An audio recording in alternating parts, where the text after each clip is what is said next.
Hi dear friends, welcome back to Easy Commerce Concepts by Ajiza. So, ഞാൻ ഇന്ന് നിങ്ങൾക്ക് വളരെ ഇമ്പോർട്ടൻ്റ് ആയിട്ടുള്ള ഒരു കാര്യമാണ് പറയാൻ പോകുന്നത്. അതായത് ഇത് നിങ്ങൾക്ക് ഫില്ലിംഗ് ദ ബ്ലാങ്ക്സ് ആയിട്ടും പ്രോബ്ലം ആയിട്ടും എല്ലാം വരാൻ സാധ്യതയുള്ള ഒരു ഏരിയയാണ്. That is simply G D P അതായത് മാക്രോ എക്കണോമിക് ഐഡന്റിറ്റീസ് എന്നാണ് ഇത് അറിയപ്പെടുന്നത്. നമുക്കിത് ഓരോന്ന് എന്താണെന്ന് നോക്കാം. ഇക്വേഷൻസ് ആണ് മെയിൻ ആയിട്ട് വരുന്നത്. നന്നായിട്ട് ശ്രദ്ധിക്കുക, വളരെ ഇമ്പോർട്ടൻ്റ് ആയിട്ടുള്ള ഒരു ഏരിയ ആണ്. അപ്പൊ നിങ്ങൾക്ക് കുറച്ചുകൂടെ ഈസി ആയിട്ട് പറഞ്ഞു തരാൻ വേണ്ടിയിട്ടാണ് ഞാൻ നോക്കുന്നത്. So G D P market price ഉണ്ട്, G D P factor cost ഉണ്ട്. അപ്പൊ ഈ രണ്ട് രീതിയിൽ നമുക്കിത് കണ്ടുപിടിക്കാൻ വേണ്ടിയിട്ട് പറ്റും. G D P market price നമ്മൾ എങ്ങനെ കാണാന്ന് വെച്ച് കഴിഞ്ഞാല് ജി ഡി പി ഫാക്ടർ കോസ്റ്റിന്റെ കൂടെ നെറ്റ് ഇൻഡയറക്റ്റ് ടാക്സ് ആഡ് ചെയ്ത് കഴിഞ്ഞാൽ നമുക്ക് എന്ത് കിട്ടും? G D P market price കിട്ടും. അപ്പൊ G D P factor cost എങ്ങനെയാണ്? ജി ഡി പി മാർക്കറ്റ് പ്രൈസിൽ നിന്നും നെറ്റ് ഇൻഡയറക്റ്റ് ടാക്സ്, അതിന്റെ ഷോർട്ട് ആണ് NIT എന്ന് പറയുന്നത്. So G D P market പ്രൈസിൽ നിന്നും നെറ്റ് ഇൻഡയറക്റ്റ് ടാക്സ് മൈനസ് ചെയ്ത് കഴിഞ്ഞാൽ നമുക്ക് എന്ത് കിട്ടും? G D P factor cost കിട്ടും. അപ്പൊ ജി ഡി പി മാർക്കറ്റ് പ്രൈസും ജി ഡി പി ഫാക്ടർ കോസ്റ്റും ക്ലിയർ ആയ ഒരു കുട്ടിക്ക് വളരെ ഈസി ആയിട്ട് അടുത്ത സെക്ഷനിലേക്ക് പോകാൻ പറ്റും. ഒന്നുകൂടി പറയാം, G D P market price കാണാൻ വേണ്ടിയിട്ട് ജി ഡി പി ഫാക്ടർ കോസ്റ്റിന്റെ കൂടെ NIT അതായത് നെറ്റ് ഇൻഡയറക്റ്റ് ടാക്സ് നമ്മളങ്ങ് ആഡ് ചെയ്യും. അതേ സമയത്ത് G D P factor cost കിട്ടാൻ വേണ്ടിയിട്ട് ജി ഡി പി മാർക്കറ്റ് പ്രൈസിൽ നിന്നും NIT നെറ്റ് ഇൻഡയറക്റ്റ് ടാക്സ് അങ്ങ് ഡിഡക്ട് ചെയ്യും. ക്ലിയർ അല്ലേ? ക്വസ്റ്റ്യനിൽ നമുക്ക് രണ്ടെണ്ണം തരും, ഒന്ന് തരത്തില്ല. അപ്പൊ ഏതാണോ തരാത്തത് അത് കണ്ടുപിടിക്കാൻ വേണ്ടിയിട്ട് നിങ്ങൾക്ക് ഈ ഇക്വേഷൻ യൂസ് ചെയ്യാം. റെഡി? അടുത്തത് NDP. Okay, NDP. സോ നമ്മൾ അടുത്ത നോക്കാൻ പോകുന്ന NDP ആണ്. ഗ്രോസ് ഡൊമസ്റ്റിക് പ്രൊഡക്റ്റ് ആണ് എന്ത്? GDP എന്ന് പറയുന്നത്. അടുത്ത നമ്മൾ നോക്കാൻ പോകുന്ന NDP ആണ്. വളരെ സിമ്പിൾ ആയിട്ട് നമുക്കിത് പഠിക്കാൻ പറ്റും. NDP domestic product at market price. Domestic product at market price ആണ് നമ്മൾ നോക്കുന്നത് NDP-യില്. സോ NDP മാർക്കറ്റ് പ്രൈസ് കാണാൻ വേണ്ടിയിട്ട് NDP ഫാക്ടർ കോസ്റ്റിനോട് നമ്മൾ NIT അതായത് നെറ്റ് ഇൻഡയറക്റ്റ് ടാക്സ് അങ്ങ് ആഡ് ചെയ്യും. ഇവിടെ ചെയ്ത സെയിം സംഭവം തന്നെ. ഇനി NDP ഫാക്ടർ കോസ്റ്റ് കിട്ടാൻ വേണ്ടിയിട്ട് NDP മാർക്കറ്റ് പ്രൈസിൽ നിന്നും നമ്മൾ നെറ്റ് ഇൻഡയറക്റ്റ് ടാക്സ് അങ്ങ് ഡിഡക്ട് ചെയ്യും. ഇവിടെ ചെയ്തതുപോലെ. ക്ലിയർ അല്ലേ? സിമ്പിൾ ആണ് സംഭവം.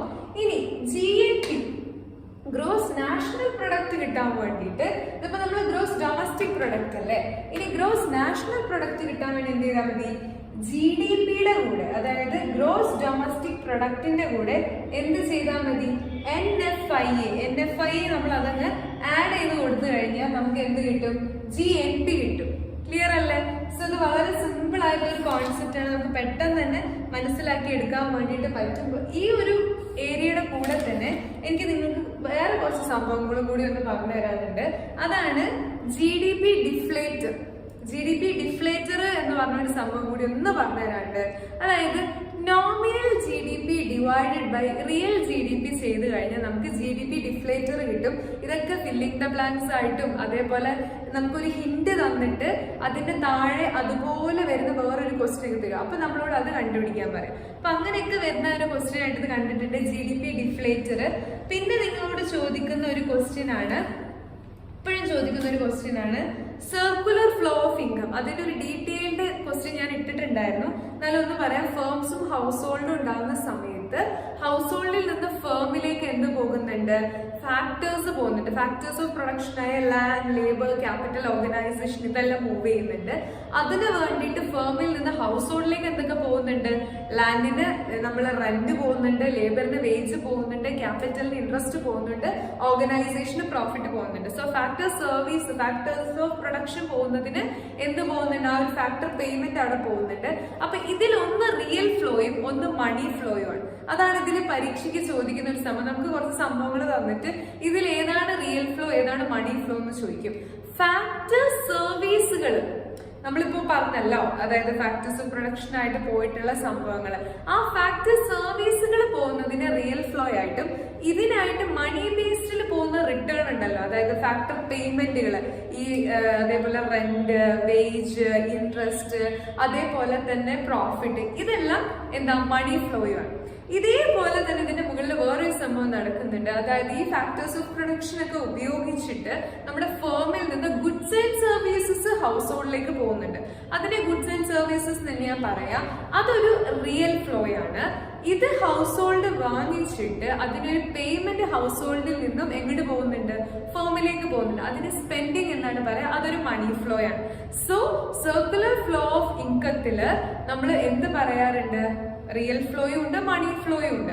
രണ്ട് റിയൽ ഫ്ലോയും രണ്ട് മണി ഫ്ലോയും ആണ് വരുന്നത്. മണി ഫ്ലോയിൽ വരുന്നത് ഫാക്ടർ പേയ്മെന്റും അതേപോലെ തന്നെ സ്പെൻഡിങ്ങുമാണ്.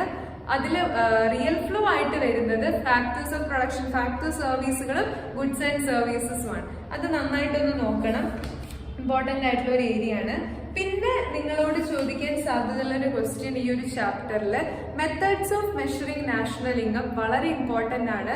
അത് 3 മെത്തേഡുകൾ ഉപയോഗിച്ച് നമ്മൾ ചെയ്യാറുണ്ട്. അതിൽ വരുന്നതാണ് വാല്യൂ ആഡഡ് മെത്തേഡ്, അതേപോലെ ഇൻകം മെത്തേഡ്, എക്സ്പെൻഡിച്ചർ മെത്തേഡ്. വളരെ ഇമ്പോർട്ടന്റ് ആയിട്ടുള്ള ഒരു ഏരിയ ആണ്, നിങ്ങൾ മിസ് ചെയ്യരുത്. നല്ല ഇമ്പോർട്ടൻസ് കൊടുത്ത് തന്നെ പഠിക്കേണ്ട ഒരു ഏരിയ ആണത്. സോ അത്രയൊക്കെയാണ് അതിൽ നിങ്ങൾ ഇമ്പോർട്ടന്റ് ആയിട്ട് നോക്കേണ്ട ഒരു ഏരിയ എന്ന് പറയുന്നത്. സ്റ്റോക്കും ഫ്ലോയും ഞാൻ ഓൾറെഡി പഴയ ക്ലാസ്സുകളിൽ പറഞ്ഞിട്ടുണ്ട്. ഒരു പോയിന്റ് ഓഫ് ടൈമിൽ നമ്മൾ നോക്കുന്നതാണ് സ്റ്റോക്ക്, നമ്മളൊരു പീരീഡിൽ നോക്കുന്നതാണ് ഫ്ലോ. അപ്പൊ ഇത്രയും കാര്യങ്ങൾ നിങ്ങൾ നോക്കുക. ഈ പറഞ്ഞ GDP റിലേറ്റഡ് ആയിട്ടുള്ള സംഭവങ്ങളും ഇമ്പോർട്ടന്റ് ആണ്, അത് മിസ് ചെയ്യരുത്. പിന്നെ ഒരു കാര്യം, നമുക്ക് NDP കിട്ടാൻ വേണ്ടിയിട്ട്, അതായത് NDP മാർക്കറ്റ് പ്രൈസ് കിട്ടാൻ വേണ്ടിയിട്ട് GDP മാർക്കറ്റ് പ്രൈസിൽ നിന്നും ഡിപ്രിസിയേഷൻ കുറച്ചാൽ മതി. അതായത് N കിട്ടാൻ വേണ്ടിയിട്ട് ജിയിൽ നിന്ന് ഡിപ്രിസിയേഷൻ കുറയ്ക്കുക എന്ന് മൈൻഡിനെ ഒന്ന് പഠിപ്പിച്ചു കഴിഞ്ഞാൽ സംഭവം സെറ്റാണ്. അതായത് NDP മാർക്കറ്റ് പ്രൈസ് കിട്ടാൻ GDP മാർക്കറ്റ് പ്രൈസിൽ നിന്നും ഡിപ്രിസിയേഷൻ കുറയ്ക്കുക. അതുപോലെ NDP ഫാക്ടർ കോസ്റ്റ് കിട്ടാൻ GDP ഫാക്ടർ കോസ്റ്റിൽ നിന്ന് ഡിപ്രിസിയേഷൻ കുറയ്ക്കുക. സിമ്പിൾ അല്ലേ? അതായത് നെറ്റ് വാല്യൂ കിട്ടാൻ ഗ്രോസിൽ നിന്നും ഡിപ്രിസിയേഷൻ ഒഴിവാക്കിയാൽ മതി. ഇതേ ഒരു സംഭവമാണ് നമ്മൾ വാല്യൂ ആഡഡ് മെത്തേഡിൽ യൂസ് ചെയ്യുന്നത്. വാല്യൂ ആഡഡ് മെത്തേഡിൽ നമ്മൾ value added, gross value added ഉണ്ട്, നെറ്റ് വാല്യൂ ആഡഡ് ഉണ്ട്. ഇതിൽ ഗ്രോസ് വാല്യൂ ആഡഡ് എങ്ങനെ കണ്ടുപിടിക്കാന്ന് വെച്ച് കഴിഞ്ഞാൽ, ഇപ്പൊ നമുക്ക് മോഡൽ എക്സാമിന് ഒരു ക്വസ്റ്റ്യൻ വന്നിട്ടുണ്ടായിരുന്നു. അപ്പൊ മോഡൽ എക്സാമിന് വന്ന ക്വസ്റ്റ്യൻ നമുക്ക് ജസ്റ്റ് ഒന്ന് വർക്ക്ഔട്ട് ചെയ്ത് നോക്കാം എങ്ങനെയുണ്ട് എന്നുള്ളത്. വളരെ സിമ്പിൾ ആയിട്ട് അതൊന്ന് ഞാൻ പറഞ്ഞുതരാം. പലർക്കും അത് കുറച്ച് ഒരു ബുദ്ധിമുട്ടുള്ളത് പോലെ തോന്നി, പക്ഷെ നിങ്ങൾ വിചാരിക്കുന്ന അത്ര ഒരു ബുദ്ധിമുട്ടില്ല. അതായത് സിമ്പിൾ ആയിട്ടാണ്. അതായത് 200 ഷർട്ട്സ്, ആ ഒരു ചോദ്യം നിങ്ങൾ ഓർക്കുന്നുണ്ടെന്ന് തോന്നുന്നു. 200 ഷർട്ട്സ് ഒരു മാനുഫാക്ചറിങ് കൺസേണിൽ എന്ത് ചെയ്യുന്നുണ്ട്, അവർ പ്രൊഡ്യൂസ് ചെയ്യുന്നുണ്ട്. അതിൽ ഒരു ഷർട്ടിന് 500 രൂപയാണ്. For 1 shirt it is 500. കാണുന്നുണ്ടോന്ന് അറിയില്ല, ശ്രദ്ധയോടെ കൂടി നോക്കുക. അതായത് 200 ഷർട്ട്സ് അവര് പ്രൊഡ്യൂസ് ചെയ്തിട്ടുണ്ടായിരുന്നു. ഒരു ഷർട്ടിന് വില വരുന്ന 500 രൂപ. അപ്പൊ മൊത്തം എത്രയാണ് അവർക്ക് കിട്ടുക? That is 1 lakh. 1 ലക്ഷം രൂപയാണ് അവർക്ക് എന്ത് കിട്ടുക? ഒരു റിട്ടേൺ ആയിട്ട് ആ 200 ഷർട്ട് വിറ്റാൽ അവർക്ക് കിട്ടുന്ന എമൗണ്ട് എന്ന് പറയുന്നത് 1 lakh ആണ്. അപ്പൊ ഇതില് നമ്മളോട് ആദ്യം ചോദിച്ചത് ഗ്രോസ് വാല്യൂ കാണാനാണ്. അപ്പൊ ഈ 200 ഷർട്ട് ഉണ്ടാക്കാൻ വേണ്ടിയിട്ട് ആ മാനുഫാക്ചറർക്ക് ഒരു 20,000 rupees എക്സ്പെൻസ് വന്നിട്ടുണ്ടായിരുന്നു. അപ്പോൾ ഇത് ശരിക്കും ഇയാളുടെ വാല്യൂ ആഡഡ് ആയിട്ട് കൂട്ടാൻ പറ്റുമോ? അത് നമുക്ക് കിട്ടിയ എമൗണ്ട് ആണെന്ന് പറയാൻ പറ്റില്ല അല്ലെ? ആ 1 ലക്ഷത്തില് 20,000 രൂപ റോ മെറ്റീരിയൽസ് ആയി ഓൾറെഡി നമ്മുടെ കയ്യിൽ നിന്ന് പോയതാ. അപ്പൊ ശരിക്കും എത്രയാണ് ഗ്രോസ് വാല്യൂ ആഡഡ്? ഈ 1 lakhൽ നിന്നും ആ 20,000 നമ്മൾ എന്ത് ചെയ്യണം? ഡിഡക്ട് ചെയ്യണം. സോ എത്ര ശരിക്കുള്ള നമ്മുടെ ആ ഒരു വാല്യൂ എന്ന് പറയുന്നത് 80,000 ആണ് ശരിക്കും ആ ഒരു വാല്യൂ. അതിനെ നമ്മൾ GVA എന്നാണ് പറയുക, gross value added. Gross value added ആണ് ഈ 80,000 എന്ന് പറയുന്നത്. നമ്മളോട് ചോദിച്ചിട്ടുള്ളത് ഗ്രോസ് വാല്യൂ ആഡഡ് അല്ല, നെറ്റ് വാല്യൂ ആഡഡ് ആണ് ചോദിച്ചത്. അപ്പൊ നെറ്റ് വാല്യൂ ആഡഡ് കണ്ടുപിടിക്കാൻ ഗ്രോസ് വാല്യൂ ആഡഡിൽ നിന്നും നമ്മൾ എന്ത് കുറയ്ക്കണം? We have to deduct depreciation. നമ്മൾ ഡിപ്രിസിയേഷൻ കുറയ്ക്കണം. ഗ്രോസ് വാല്യൂ ആഡഡിൽ നിന്ന് ഡിപ്രിസിയേഷൻ കുറയ്ക്കണം. സോ ഒരു 5,000 rupees ഡിപ്രിസിയേഷൻ ഉണ്ടായിരുന്നു. അപ്പൊ എങ്ങനെ നെറ്റ് വാല്യൂ ആഡഡിലേക്ക് എത്തുക? ഈ 80,000ൽ നിന്നും 5,000 കുറയ്ക്കുക. അപ്പൊ എത്ര വരും? 75,000 ആണ് ആ ഒരു ചോദ്യത്തിന്റെ ഉത്തരമായിട്ട് നെറ്റ് വാല്യൂ ആഡഡ് ആയിട്ട് വരാം. ഗ്രോസിന്റെ ആൻസർ 80,000. അപ്പൊ ഇങ്ങനെയായിരുന്നു അത് ചെയ്യേണ്ടിയിരുന്നത്. അത് റിപ്പീറ്റ് ചെയ്യാനുള്ള കാരണം പല ക്വസ്റ്റ്യൻസും മോഡലിൽ ചോദിച്ചിട്ടുള്ള റിപ്പീറ്റ് ചെയ്ത് കണ്ടിട്ടുണ്ട് +1 +2 ബിസിനസ് സ്റ്റഡീസിൽ. അപ്പം അഥവാ ചോദിച്ചാലോ എന്ന് വിചാരിച്ച് പറഞ്ഞതാണ്. സോ ഇത്രയും കാര്യങ്ങളൊക്കെ നന്നായിട്ട് മനസ്സിലാക്കുക, GDPയുടെ ആ ഒരു ഏരിയ ഒക്കെ നന്നായിട്ട് മനസ്സിലാക്കുക. സോ ഇതൊക്കെയാണ് നമ്മുടെ ആ ഒരു ഇമ്പോർട്ടൻ്റ് ആയിട്ടുള്ള സംഭവങ്ങൾ. എന്താണ് നെറ്റ്, എന്താണ് ഗ്രോസ്, ഡൊമസ്റ്റിക് ആൻഡ് നാഷണൽ, ഇങ്ങനത്തെ കാര്യങ്ങളൊക്കെ നോക്കി വെക്കുക. സർക്കുലർ ഫ്ലോ ഓഫ് ഇൻകം നന്നായിട്ട് നോക്കുക.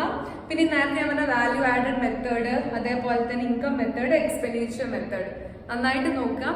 അപ്പോൾ ഈ ഒരു വീഡിയോ നിങ്ങൾക്ക് ഹെൽപ്ഫുൾ ആയിട്ട് ഫീൽ ചെയ്തിട്ടുണ്ടെങ്കിൽ തീർച്ചയായും ലൈക്ക് ചെയ്ത് സപ്പോർട്ട് ചെയ്യുക. നമ്മുടെ ചാനൽ സബ്സ്ക്രൈബ് ചെയ്യുക. ഈ വീഡിയോനെ കുറിച്ച് അഭിപ്രായങ്ങൾ കമന്റ് ചെയ്യുക. Thank you so much for watching the video.